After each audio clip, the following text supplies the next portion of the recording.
आपने बताया कि जो किडनी पेशेंट हैं जिनका डायलिसिस होता है, हाँ, वो किस तरह से डायलिसिस से बच जाते हैं और किडनी जो है प्रॉपर वापस हील हो जाती है, क्योंकि मोस्टली हमने देखा है कि जिसकी किडनी खराब हो गई वो ट्रांसप्लांट ही कराता है या मर जाता है।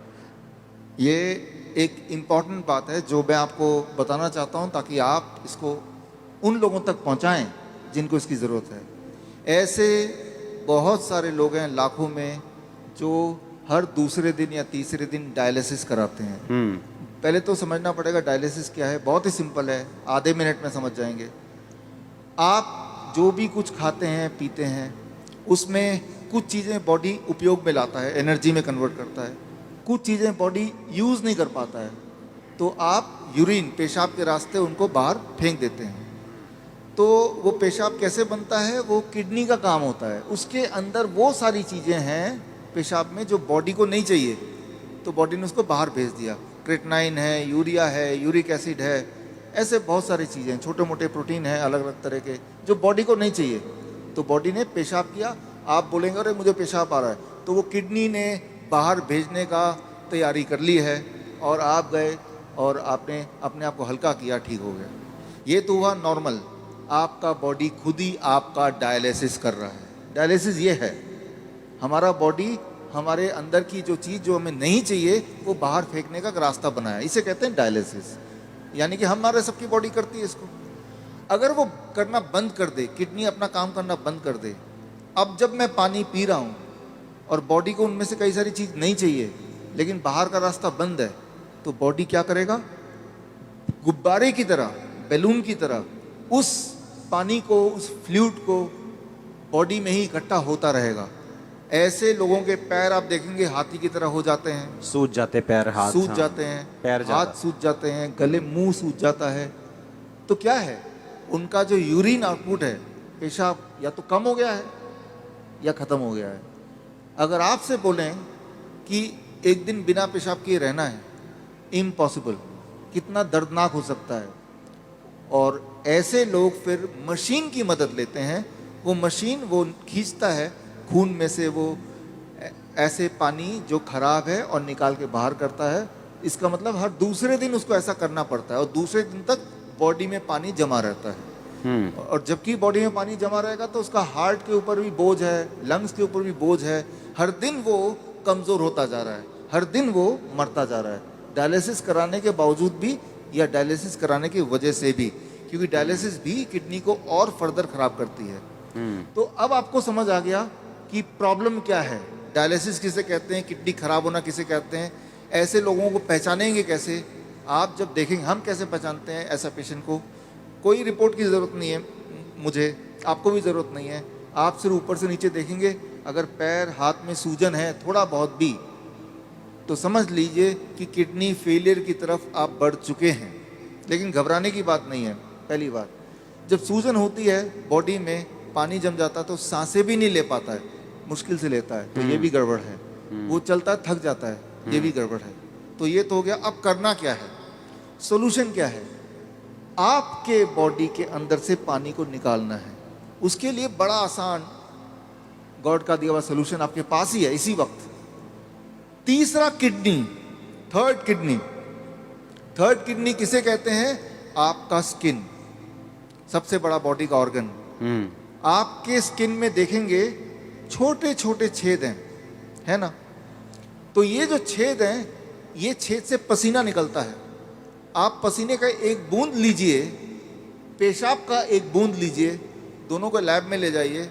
अब पूछिए कि इसमें क्या है। पेशाब के एक बूंद में क्रेटनाइन, यूरिया, यूरिक एसिड, वो सारा कुछ मिलेगा जो पसीने के एक बूंद में मिलेगा। अच्छा, हाँ, यानी कि पसीना और पेशाब सेम है, अलग अलग नहीं है, बिल्कुल सेम है। केमिकल कॉम्पोजिशन दोनों का सेम है, उसमें भी सोडियम है, उसमें भी सोडियम है, उसमें भी पोटेशियम, उसमें भी पोटेशियम है। आपका पसीना एक तरह से बॉडी का पेशाब का ही एक और फॉर्म है। आपका जो स्किन है, ये भी भगवान का बनाया हुआ इमरजेंसी किडनी है, इमरजेंसी किडनी। तो उस इंसान का जिसके दोनों किडनी खराब हो गए हैं, अब क्या करेंगे, ये जो स्टेपनी है, मैं इसको स्टेपनी बोलता हूँ। आपकी गाड़ी का एक टायर पंचर हो गया, आप स्टेपनी यूज करते हैं ना, तो हम बोलते हैं कि ये स्किन को यूज कर लो, स्किन से बाहर निकाल दो। अब सवाल आता है स्किन से कैसे निकालें। स्किन से निकालने के तरीके, अभी बाथटब का वीडियो प्लीज चला दें। ओके, चलाओ वीडियो बाथटब का। हमारे हॉस्पिटल में, हिम्स हॉस्पिटल है, डेराबस्सी में है, अभी जलंधर में भी खुल गया है। आप देखिए यहाँ पे वीडियो। ये जो लोग आप देख रहे हैं, ये पानी के टब में बैठे हुए हैं। पानी का टेम्परेचर याद रखिएगा 40 डिग्री सेल्सियस पे है। पानी गले तक है। गले तक पानी अगर हो, उसका टेम्परेचर अगर 40 डिग्री सेल्सियस मेंटेन कर पाएं, और ये लोग अगर 2 घंटे बैठ पाएं, तो 2 घंटे के अंदर 2 घंटे सुबह शाम के एक ही बार, एक बार, या फिर 1-1 घंटा 2 बार। अच्छा, ऐसा करने से, ये सारे किडनी पेशेंट हैं, ये वो पेशेंट हैं जो हर दूसरे तीसरे दिन डायलिसिस कराने जाते थे, लेकिन अब वो जाते नहीं हैं। क्यों? क्योंकि वो अब ऐसा करते हैं, इससे उनकी तीसरी किडनी से वो सारा जो मल है, जो पेशाब के रास्ते नहीं निकल पा रहा था, वो निकल जाता है। पहली बात। दूसरी बात, और ऐसे टब में, कोई भी टब में बैठ जाना है, कोई भी टब में, कोई भी टब हो, और उसमें जो पानी है उसे 40 डिग्री पे ही रखना है। 40 डिग्री पे रखना है। और नापना कैसे? थर्मामीटर से। थर्मोमीटर आप 150-200 रुपए का मिल जाएगा। पानी नापने वाला, जो पानी नापने स्पेशल वाला थर्मामीटर, स्पेशल थर्मोमीटर 150-200 में मिल जाएगा। हाँ, कहीं उसको चेक करते रहना कि वो 40 डिग्री पे मेंटेन रहे। अगर कम हो गया, गर्म पानी डाल लेना है, गर्म पानी डाल देना, 2 घंटे बैठना है। 2 घंटे बैठना है। ये टेम्परेरी सोल्यूशन है कि किडनी हील भी होगी? इसमें मैं आता हूँ। हाँ, ये किडनी हील होगी, लेकिन कैसे? 2 चीज होगा उसके साथ। आप अगर ये करेंगे तो एक्सपेरिमेंट करने के लिए उस इंसान का पहले आप बोलिए कि वजन करे, क्योंकि वजन में वो अंदर पानी है। 2 घंटे बाद दोबारा वजन करेंगे तो आधा किलो, 1 किलो, 1.5 किलो वजन कम मिलेगा। मतलब बाहर आ गया, वो बाहर आ गया। पहली बात। आप एक और काम करें, उनके पैरों के सूजन के फोटो खींच लें। 2 घंटे बाद दोबारा देखें, अरे सूजन कहाँ गया? अरे बाहर चला गया, उसको बॉडी ने बाहर भेज दिया। एक और काम करें, किडनी पेशेंट की एक दिक्कत होती है, उनका बीपी बहुत हाई रहता है। क्यों? गुब्बारे को जैसे फुलाएंगे तो प्रेशर बढ़ गया ना, तो बॉडी भी तो गुब्बारे की तरह फूल रही है, पानी अंदर डल डल के, तो प्रेशर बढ़ता जा रहा है। तो चाहे कितनी भी दवा खा लें किडनी का पेशेंट, प्रेशर उनका बहुत ज़्यादा होता है, ब्लड प्रेशर। अच्छा, लेकिन तो अब पहले प्रेशर नाप लें, ज़्यादा ही मिलेगा 200/100। अब पानी में बिठाएं, और अब पानी में बिठाने के बाद 2 घंटे बाद दोबारा प्रेशर नापें, तो प्रेशर कम हो जाएगा। कम से कम 40 यूनिट कम हो जाता है, किसी का 20 यूनिट कम हो जाता है, लेकिन कम जरूर होता है, हर एक का कम होता है। तो जो मेन सिम्टम होते हैं किडनी पेशेंट के, वो सारे सिम्टम एक क्लासिक सिम्टम होता है। मोस्टली बोलते हैं कि किडनी आपकी श्रिंक हो गई है जी, किडनी सुंगड़ गई है, सिकुड़ गई है, वो काम नहीं कर रही। हाँ, वो फिर से बढ़ेगी कि नहीं बढ़ेगी, ऐसे ही रखना पड़ेगा पेशेंट को? ये बड़ा इंटरेस्टिंग है। ये सवाल बहुत सारे पेशेंट ठीक होने के बाद भी पूछते हैं। ठीक होना कैसे पता चल गया? कि अब उनको ये करने की ज़रूरत नहीं है। 3 महीना लगातार करने के बाद अब करने की ज़रूरत ही नहीं है। अब पेशाब भी नॉर्मल हो रहा है, सूजन भी नहीं आ रही है, ब्लड प्रेशर भी नॉर्मल है, नहीं ठीक हो गया। लेकिन वो क्रिएटिनिन और यूरिया, क्रिएटिनिन भी नॉर्मल आ गया, यूरिया भी नॉर्मल आ गया, यूरिक एसिड भी नॉर्मल है, सारा कुछ नॉर्मल हो गया। हाँ, ब्रीदिंग भी नॉर्मल है। साइज किडनी का। अब आता है साइज।